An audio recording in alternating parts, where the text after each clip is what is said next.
한국에서 오신 지 얼마 되지 않은 한 가정을 만났습니다. 지금은 키위 교회를 출석하고 계시는데 한 지인의 소개로 만났는데 그분이 이런 말씀하셨습니다. 하나님이 저희 가정을 많이 사랑하시는 것 같습니다. 왜 그러냐고 했더니 한 번은 아이들 손을 잡고 피시앤칩이 먹고 싶어서 그 가게를 갔었는데 그 가게에 이미 와 있던 키위 할머니 한 분이 이렇게 묻더라는 것입니다. 혹시 저 아이들 유치원 다니고 있냐고. 유치원 안 다닙니다. 어디로 가야 될지도 모르고 뭐 누구에게 말해야 될지도 몰랐습니다. 그러니까 자기가 소개를 시켜주면서 어디 유치원을 한번 가보라고. 그래서 찾아갔습니다. 찾아갔더니 원래 그 유치원은 대기자 명단이 많이 있어서 바로 입학하지 못하는 그런 유치원인데 그 방문했을 당시 대기자가 아무도 없었다. 그래서 금방 유치원에 들어갈 수 있었습니다. 그러면서 저희 가정엔 그런 일이 참 많습니다. 하나님이 특별히 우리를 많이 사랑하시는 것 같습니다. 그런 얘기였습니다. 요즘 하는 일마다 꼬이는 분들에게는 이런 말씀이 그렇게 마음에 와닿지 않으시겠지만은 저는 이 말씀 들으면서 하나님이 그 가정을 향해서 특별한 사랑과 배려를 가지고 계시는구나 하는 것을 느꼈습니다. 하나님이 우리 자기 자녀들을 향해서 하시는 일은 그 가정에 합당하게 알맞게 맞춤 사역을 하시는 것입니다. 어떨 때는 길이 열리기도 하고 어떨 때는 길이 닫히기도 합니다. 필요해서 그런 것입니다. 맞춤 사역이기 때문에 그렇습니다. 그래서 요셉의 삶을 우리가 형통했다고 크게 그렇게 표현합니다. 요셉의 삶은 참 형통한 삶이었다. 그런데 그 다음 페이지를 넘기면 오해받고 팔려가고 감옥에 갇히고 사람들의 기억 속에서 잊어버린 바 되고 형통했다고 했는데 그 다음 장은 다르더라는 것입니다. 왜 그런 것들을 가지고 형통하다고까지 말을 해야 하는가 하는 것입니다. 도대체 성경은 무엇이 형통이기에 열리는 것도 형통이요 막히는 것도 형통이라고 표현을 할 수 있는가라고 하는 것입니다.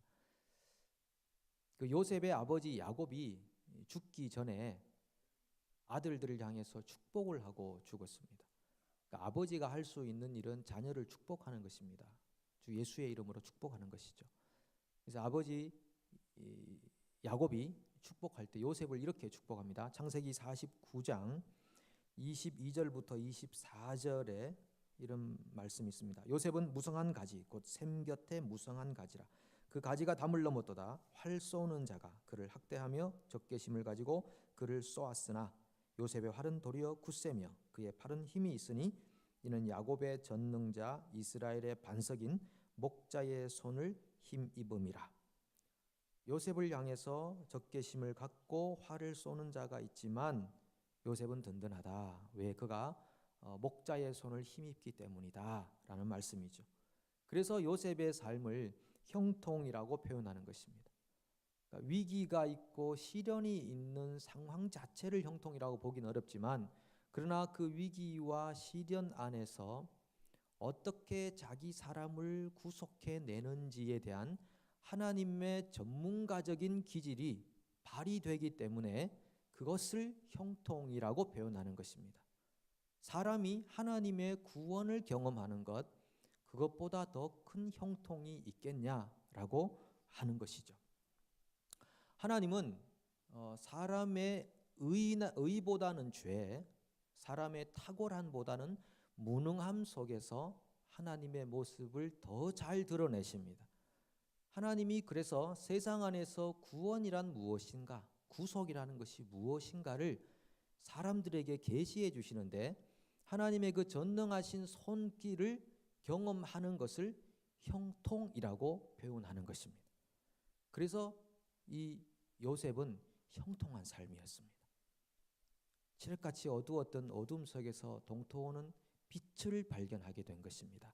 그것을 형통이라고 성경은 이야기합니다. 이 요셉이 죽기 전에 또 한 번 더 위대한 고백을 합니다. 창세기 50장 20절인데 이 고백은 자기 형들에게 하는 고백입니다. 아버지 야곱이 돌아가신 다음에 형들이 요셉을 두려워하고 있을 때 우리를 보복하지 않을까 두려워하고 있을 때 요셉이 하는 말입니다. 당신들은 나를 해하려 하였으나 하나님은 그것을 선으로 바꾸사 오늘과 같이 많은 백성의 생명을 구원하게 하시려 하셨나니. 악을 자행한 형들의 삶 안에서 하나님이 어떻게 그 악을 요리하시는지를 보여주심으로써 하나님의 위대한 구원자로서의 특성과 속성이 나타나는 것, 그것을 경험한 요셉은 그야말로 형통한 자의 삶이었다라고 하는 것입니다. 하나님의 위대한 솜씨입니다. 여러분, 오늘도 하나님께서 우리를 위해 하시는 일은 무엇이겠습니까? 하나님은 우리를 위해서 안 하시는 일 빼고는 다 하십니다. 하나님은 우리를 이 세상에서 구원해 내시기 위해서 안 하시는 일 빼고는 다 하십니다. 모든 것을 다 하십니다. 그래서 우리 이런 말이 있지 않습니까? 밥 숟가락 하나 더 놓으면 된다. 우리는요, 우리 인생을 살면서 하나님이 해놓으신 밥상에다가 밥 숟가락 하나 놓는 것밖에 없습니다. 하나님께서 1부터 100까지 다 해놓으셨습니다. 얼마나 많은 일을 하셨는가 잠깐 보겠습니다. 하나님이 천지 창조를 하실 때 6일간 창조하셨는데요. 왜 하나님은 인간을 6일째 창조했겠습니까?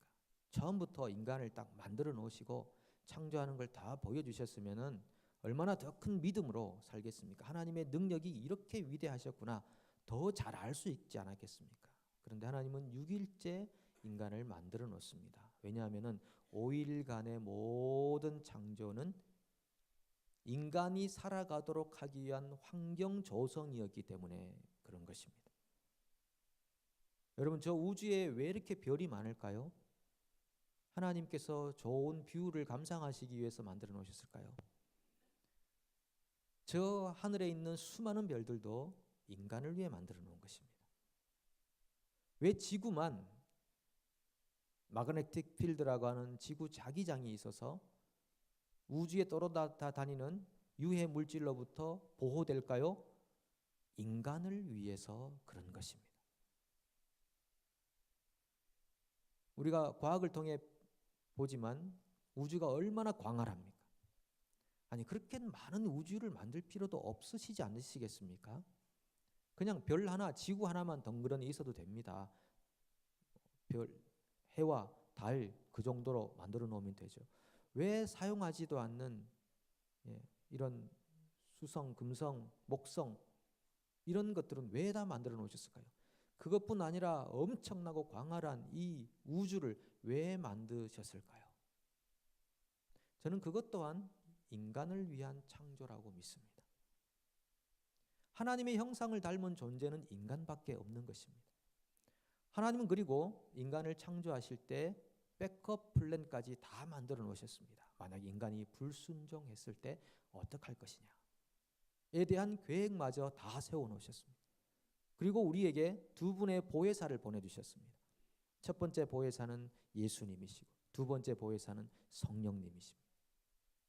이토록 인간을 향한 자상한 배려와 사랑과 관심을 아끼지 않는 것은 우리가 하나님의 형상을 닮은 존재이기 때문이고 하나님의 사랑받는 자녀이기 때문임을 믿습니다.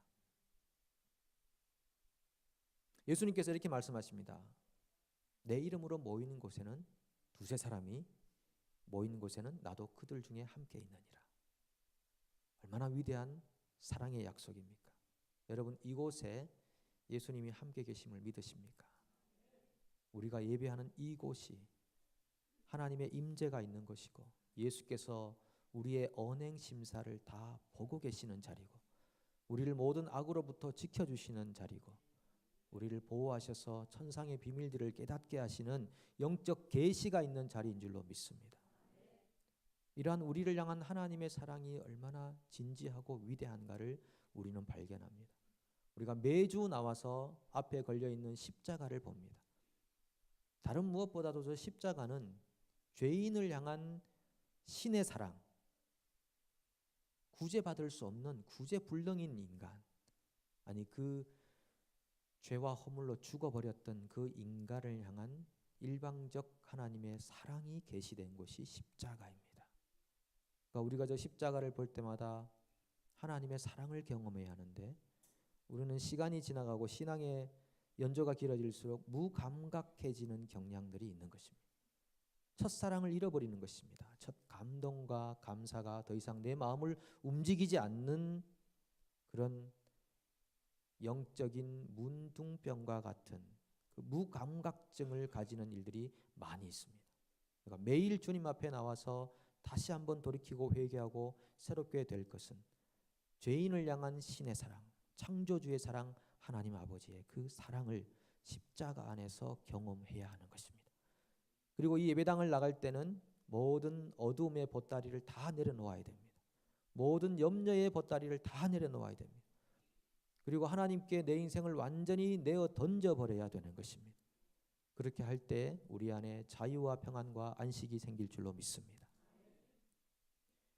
다윗도 요셉처럼 형통한 삶을 살았습니다. 삶이 더 어려우냐 쉬우냐, 더 편한 길을 가느냐 덜 편한 길을 가느냐, 그게 우리 그리스도인들에게 그렇게 중요한 것이 아닙니다. 이 21세기의 세상은 항상 편리함을 추구하는 세상입니다. 어떻게 하면 더 편하게 인생을 살아갈까? 얼마나 과학과 의학과 물리학과 이 모든 것들이 그것을 추구하면서입니까? 그런데 우리가 하나님 말씀 안에 살고 그리스도 예수의 피로 죄 용서를 받은 사람들의 이 삶 안에서는 그것이 더 중요한 것이 아닙니다. 그것을 추구한다면 우리는 세상 사람들에 불과한 것입니다. 우리가 추구하는 것은 요셉이 경험한 형통이고 다윗이 경험한 형통입니다. 그들의 삶에는 위기와 고난과 시련이 끊임없이 찾아왔지만 그것이 그들을 낙심케 만들 수가 없었습니다. 모든 순간마다 그 모든 위기와 시련은 하나님의 구원의 손을 경험할 수 있는 기회로 작용했기 때문에 그들은 하나님의 구속을 경험한 형통한 사람들이었습니다. 그런데 여러분, 우리가 이럴 수 있습니다. 요셉이니까 그렇죠. 다윗이니까 그렇죠. 아무나 그렇게 극적인 구원과 하나님의 손을 경험할 수 있겠습니까? 그런데 여기 성경에 나오는 인물들은요, 모두가 다 우리와 성정이 같은 인물들입니다. 엘리야도 그렇고요. 그 어떤 누구도 하늘에 죽지 않고 올라간 엘리야, 에녹 같은 분들도 다 마찬가지입니다. 다 우리와 같은 성정을 가진 사람들입니다. 육신적 연약함을 가진 사람들이죠. 그래서 이분들의 삶에 일어난 일들은 우리의 삶에도 일어날 수 있는 것입니다. 그래서 오늘 다윗의 삶에 엄청난 위기와 시련이 찾아와 있었지만 어떻게 해서 하나님이 이 다윗을 인도해 가시는지 우리는 지금 사무엘상을 통해서 계속적으로 발견해 가고 있고, 또한 그 발견함과 동시에 우리가 볼 수 있는 것은 내 삶에도 하나님이 그렇게 역사하셨었구나, 내가 몰랐었구나, 내 인생도 성경에 기록된다면 이렇게 기록이 되겠구나, 이런 믿음의 고백을 하게 될 줄로 믿습니다. 이 다윗이요, 몇 번의 위기에서 구출을 받았습니다. 이 사무엘상 23장 이전에도 보면 특별히 이 가드 블레셋 땅에 그가 피신하여 갔을 때 블레셋 사람들이 자기를 이스라엘의 왕이 여기 있습니다라고 하는 그 이야기를 듣고 얼마나 마음에 놀랐는지 모릅니다. 그때는 이분이 미친 척해서 그 위기에서 탈출을 했습니다. 그 다음에는 그일라 지방으로 내려가서 그 이스라엘 백성들을 블레셋 사람의 손에서 구원해 냈을 때는 사울이 자기를 찾으러 온다고 하는 소식을 듣고 하나님께 물었습니다. 하나님이 그일라 사람들이 저를 사울에게 넘겨줄까요? 넘겨준다. 일종의 배신을 당한 것입니다. 넘겨준다. 그런 상황에서 하나님께 응답을 받고 다윗은 그 자리를 탈출하게 됩니다. 탈출해서 이곳저곳을 가는데 이번엔 십광야에 가서 이제 숨어 있는 상황에서 십광야에 있는 주민들이 다윗을 사울에게 넘겨주기 위해서 사울에게 전가를 줍니다. 다윗이 여기 있습니다. 공을 세워 보겠다는 것이죠. 다윗이 여기 있습니다. 빨리 오셔서 잡아가십시오. 사울이 그 전령의 소식을 듣고 그 사람들을 축복합니다. 자기 중심성인 것이죠. 축복한 다음에 사울이 이제 전략을 짜고 다윗을 포위하러 갑니다. 군사를 나누어서 이쪽에서 반 저쪽에서 반, 결국은 다윗이 완전 궁지에 몰린 상태에서 그를 체포하고 죽이기를 원했습니다. 다윗에게는 가장 위험한 순간이었습니다. 왜냐하면 다윗이 서 있는 그 땅이 낭떠러지 땅이었거든요. 더 이상 피할 수 없는, 땅으로 꺼지든지 하늘로 쏟든지 할 수밖에 없는 그런 상황에서 양쪽에서 포위하여 몰고 가고 있을 때에 참 놀라운 사실이죠. 중앙정부에서 정갈이 옵니다. 블레셋에서 이스라엘을 침략하여 들어왔습니다. 사울 왕이시여 빨리 돌아오십시오. 이 정갈을 받습니다. 그러니까 다윗을 잡는 것보다 더 훨씬 위험스러운 순간이 자기 눈앞에 펼쳐진 것입니다. 중앙 정부를 빼앗기게 생겼다라고 하는 이 위험함 때문에 사울이 그 소식을 듣고 군사들을 후퇴시켜서 다시 돌아갑니다. 만약에 그 소식이 없었다면요, 다윗은 꼼짝없이 그 순간에 잡혀 죽었을 것입니다. 거기서 미친 척 한다고 뭐 사울이 봐주겠습니까? 낭떠러지 뛰어내린다고 하나님이 날개 그늘로 딱 이렇게 안전하게 떨어지게 하겠습니까? 꼼짝없이 죽었을 것입니다. 그런데 하나님의 절묘한 개입이 다윗의 삶에 있어서 사울과 군사들을 후퇴하게 만들었다라고 하는 것입니다. 여러분, 우리 삶에도 이런 순간들이 많았을 겁니다.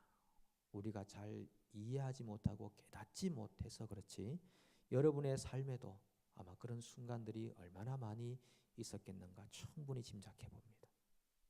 저도 개인적으로 이 말씀을 읽고 설교를 준비하면서 제 인생의 과거를 한번 돌아보면서 하나님이 그 순간, 그 어린 시절, 그 청년의 시절, 뉴질랜드에 와서의 모든 삶, 하나님께서 정말 순간순간 개입하시고 인도하셔서 이끌어 주셨구나.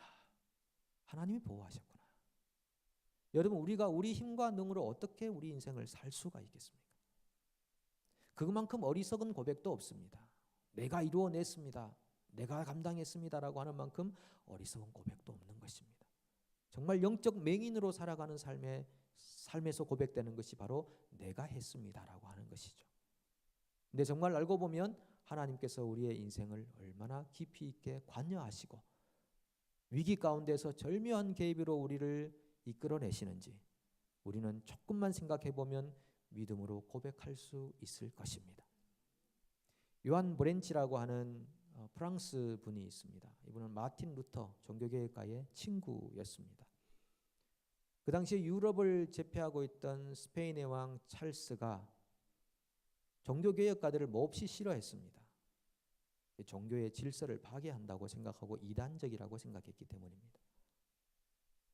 그래서 종교개혁가들을 체포하라, 특별히 요한 브렌치 체포하라 명령을 내렸습니다. 요한 브렌치가 도망하여 피해 다니다가 어느 농가에 들어가서 그 2층 천정 위에 지풀과 함께 있는 그 천정에 숨었습니다. 기병대들이 그 마을을 샅샅이 뒤졌습니다. 그런데 그 천정은 뒤지지 않았습니다. 그가 천정에 숨어 있는데 암탉 한 마리가 올라오더니만은 알 하나를 낳아주는 것입니다. 그 암탉이 여기서 왜 알을 낳나? 그 알을 그 하루의 양식으로 삼아서 먹었습니다. 이틀째 또 올라와서 알을 낳아줍니다. 이걸 15일 동안을 이 암탉이 알을 낳아주는 것입니다. 근데 16일째가 되었는데 암탉이 올라오지 않습니다. 누가 잡아먹었나?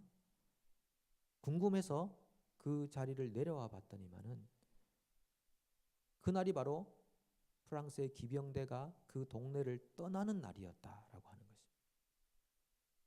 그래서 요한 브렌치가 종교개혁의 과업을 끝까지 완수할 수 있었고, 그가 가는 곳마다 이 간증을 사람들에게 고백했습니다. 하나님이 저를 위해 암탉을 보내셨습니다. 그리고 기병대가 물러간 날이 언제인지를 저를 위해 말씀해 주셨습니다. 이렇게 고백하는 종교개혁가의 간증이 있습니다. 이 고백이 여러분들의 고백인 줄로 믿습니다. 여러분, 다윗이 어떻게 자기의 인생을 고백하는가 하면요, 이 사무엘 하에 나오는 말씀을 잠깐 한번 보도록 하겠습니다. 사무엘하 23장 5절인데요. 같이 한번 읽어보겠습니다. 하나님이 나와 더불어 영원한 언약을 세우사 만사에 구비하고 견고하게 하셨으니 나의 모든 구원과 나의 모든 소원을 어찌 이루지 아니하시랴. 여기 보시면 구비하고 견고하게 하셨다. 이 구비했다는 말은 arrange 했다는 말. 견고하게 했다. secure. 보장해 주시고 보호해 주셨다. 우리의 삶을 arrange 해 주시고 우리의 삶을 안전하게 보장해 주시는 분이 하나님이시다라는 것이죠. 그래서 모든 구원과 소원이 하나님께 있어서 하나님께서 그것들을 이루지 않으시겠느냐라고 하는 것입니다. 하나님은 다윗의 인생을 arrange 해 주셨습니다. 여러분, 뉴질랜드 살다 보니까 이 arrange란 말이 많이 사용되는데 한국말로 번역하기가 참 힘들더라고요. 미리 조정해 주셨다, 미리 예배해 주셨다, 알아서 해 주셨다. 하나님께서 다윗의 인생을 알아서 다 미리 arrange 해 주셨다, 도와주셨다, 다 정비해 주셨다라고 하는 것입니다. 요한 브랜치의 삶도 그렇게 하나님께서 arrange 해 주신 것입니다. 이스라엘 백성들이 이집트를 떠나서 광야로 나가기 위해서, 예배하기 위해서, 잃어버린 예배 영성을 회복하기 위해서 이집트를 떠났을 때 그들에게 엄청난 위기가 다가왔습니다. 뒤에는 이집트 군사들이 오고 앞에는 홍해가 있습니다. 사면초가의 상황입니다. 성도들의 삶도 이러한 상황들이 있을 것입니다. 사면초가의 상황에서 어떻게 해서 그들이 구원을 받을 수 있겠습니까? 하나님의 절묘한 개입이 있었습니다. 하나님의 어레인지가 있었습니다. 밤새도록 바람을 불게 하사 홍해 바다를 갈라 놓으셨습니다. 그리하여 그들이 광야로 나가서 예배를 배울 수 있게 되었습니다. 여러분, 하나님의 사람들이 예배를 배우고 하나님을 만나러 가는 그 길에는 엄청난 시련이 있게 되어 있습니다. 사탄이 그냥 가만히 두지 않는 것입니다.